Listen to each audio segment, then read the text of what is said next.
Market లో invest చేసి మీ డబ్బులు డబుల్ చేసుకోవాలనుకుంటున్నారా? సుందరరామిరెడ్డి గారి సెమినార్ కి అటెండ్ అవ్వండి.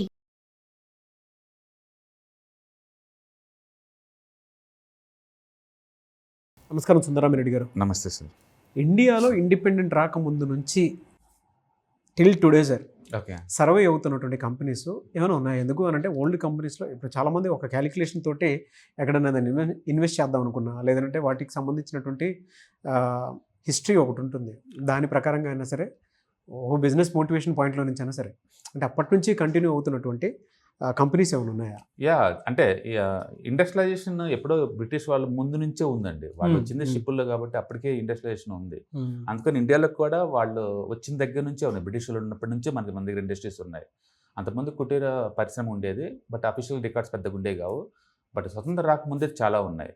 కొన్ని గ్రూప్స్ అయితే పర్టికులర్గా వాడియా గ్రూప్, బ్రిటానియా ఉంది కదా, వాళ్ళది వాడియా గ్రూప్, వాళ్ళది 1736 అండి ఎస్టాబ్లిష్ అయింది.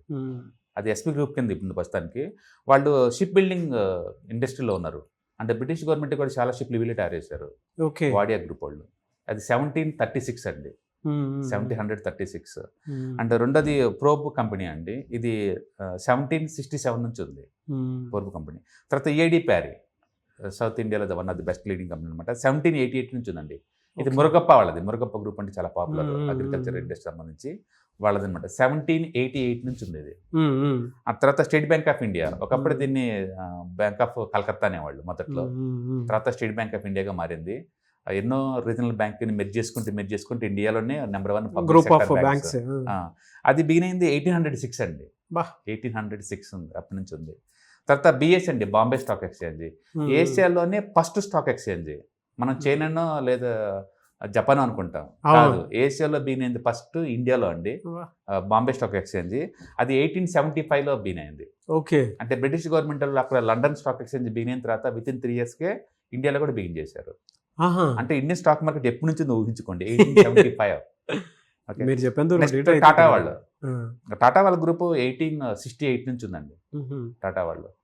అండ్ గోద్రేజ్ అండ్ 1897 నుంచి ఉంది గోద్రేజ్. ఐటీసీ 1910 నుంచి ఉందండి ఐటీసీ గ్రూప్. కాబట్టి పెద్ద పెద్ద గ్రూప్స్ అన్నీ ఎప్పటి నుంచో ఉన్నాయి అప్పటి నుంచి. కాకపోతే వాళ్ళు అప్పుడు ఐటీ ఇవన్నీ లేవు కదా, వాళ్ళ కొన్ని కంపెనీస్ అయితే లేటెస్ట్ వాటికి చాలా వాటికి అంటండి. ఎగ్జాంపుల్ టాటా వాళ్ళు ఇప్పుడు లేటెస్ట్ చిప్ మ్యానుఫ్యాక్చర్ ఇండియాలో నెంబర్ 1 కంపెనీ అదే, ప్రైవేట్ కంపెనీ కాకపోతే టాటా ఎలక్ట్రానిక్స్ అని చెప్పేసి లేటెస్ట్ టెక్నాలజీలో ఉన్నారు వాళ్ళు, అన్నింటిలో ఉన్నారు అనుకోండి వాళ్ళు. అంటే అప్పటి నుంచి అప్పుడు సొసైటీకి అవసరమైన ప్రొడక్ట్ తయారు చేశారు, ఇప్పుడు సొసైటీకి అవసరమైన ప్రొడక్ట్ కూడా తయారు చేస్తున్నారు. అవును సార్. అంటే దాని మీద ఏంటంటే మంచి గ్రూప్ అంటే నిరంతరం కన్జ్యూమర్ తగ్గట్టు కొత్త ప్రొడక్ట్ తయారు క్వాలిటీని మెయింటైన్ చేసుకుంటూ ఇన్నోవేషన్. బట్ స్టాక్ మార్కెట్లో లిస్ట్ అయ్యి స్టిల్కి ట్రేడ్ అయ్యే కంపెనీస్ అంటే మాత్రం, లిస్ట్ అయ్యి ట్రేడ్ అవుతా ఉన్న కంపెనీస్ మాత్రం, అంటే ప్రోబ్ కంపెనీ అది ట్రేడ్ అవుతూనే ఉంది ఇప్పుడు కూడా. And EID Parry and SBI and PN jewelleries అండి, అది 1832లో ఉంది, 1832 నుంచి ఉంది అది పిఎన్ జ్యువెలరీస్.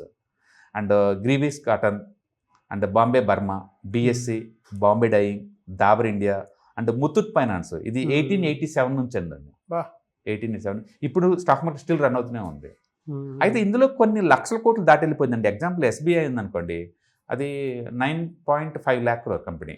బట్ అదే టైంలో మనం చూసాం అనుకోండి, ప్రోబ్ కంపెనీ జస్ట్ 372 కోట్లు ఇన్ని సంవత్సరాలు ఉన్నా సరే. అంటే కొన్ని అయితే మోడర్న్ బిజినెస్ కంటే ఫుల్ ఎక్స్పాండ్ చేసుకుంటూ వెళ్ళిపోతున్నారు, కొన్ని అయితే వాళ్ళు ఎక్కడ బిగిన్ చేశారో అక్కడే ఉంది. కాబట్టి ఇన్ని సంవత్సరాల నుంచి ఉంటే ఇంత వెల్త్ క్రియేట్ చేసిద్ది అని చెప్పేసి మనం ప్రూవ్ చేయలేము. కొన్ని ఓల్డ్ గోల్డ్ లాగా ఉన్నాయి, కొన్ని ఓల్డ్ అని జీరో అయిపోతా పోతున్నాయి. కాబట్టి ఇందులో ద బిగ్గెస్ట్ వెల్త్ క్రియేషన్ అంటే ఖచ్చితంగా ఎస్బీఐ అండి, ఆల్మోస్ట్ 9.5 lakh crore టాప్లో ఉంది. తర్వాత ముత్తూట్ ఫైనాన్స్ 1.2 lakh crore ఉంది ఇవాళ రోజున. నెక్స్ట్ బిఎస్సి 1.5 lakh crore నడుస్తుంది ప్రస్తుతానికి.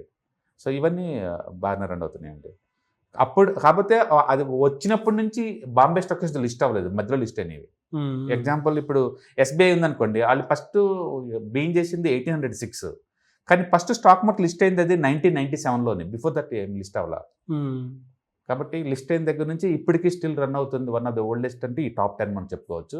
అంటే గ్రూప్స్ అయితే వాడియా గ్రూప్ ఉంది, టాటా గ్రూప్ ఉంది, గోద్రేజ్ ఉన్నారు. వాళ్ళందరూ పార్సీ కమ్యూనిటీ చాలా పెద్దది యాక్చువల్ గుజరాత్. అవునవునండి.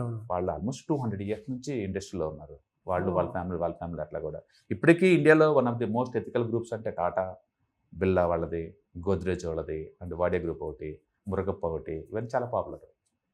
And Godrej and Bajaj multiple సెక్టర్స్లో వీళ్ళే ఉన్నారు. ఈ మధ్య మోర్ హ్యాపెనింగ్ అంటే మాత్రం అదానీ అండ్ అంబానీ. అవును. సో చాలా ఇండస్ట్రీస్లో వాళ్ళు ఎంటర్ అవుతున్నారు. కోర్స్ వాళ్ళు ఒక దాంట్లో ఇండస్ట్రీలోకి ఎంటర్ అయితే రెండోది చాలా ఈజీ వాళ్ళకి, ఎందుకంటే వాళ్ళు ఆల్రెడీ సర్కిల్స్ నాలెడ్జ్ అవన్నీ ఉంటాయి కాబట్టి. అంటే ప్రతి బిజినెస్లో ఏంటంటే దానికి ముందు అంటే ఫార్వర్డ్ ఇంటిగ్రేషన్ అంటాం.